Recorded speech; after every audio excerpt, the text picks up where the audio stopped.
Hello dear subscribers, today I will tell you how you can easily fix this error. So here you can see it, the iPhone could not be restored, an unknown error appeared, so number of errors 3194. So how you can fix it?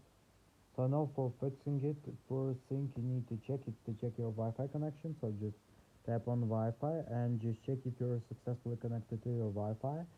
Also, you can try to restore your Wi-Fi router, so sometimes it also helps.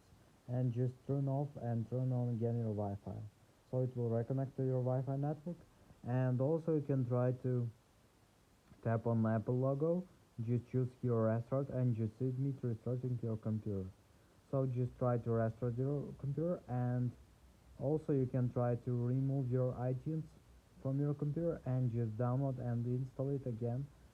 And also you can try to check for updates your your iTunes, and also you can check for updates for your iPhone. If you have available updates, just download and install them on your iPhone and just connect again to your laptop. Also you can try to use another cable, so sometimes it also helps too. So I hope that one of these methods will work for you. So thanks for watching, have a nice day, subscribe to my channel, click like, and goodbye.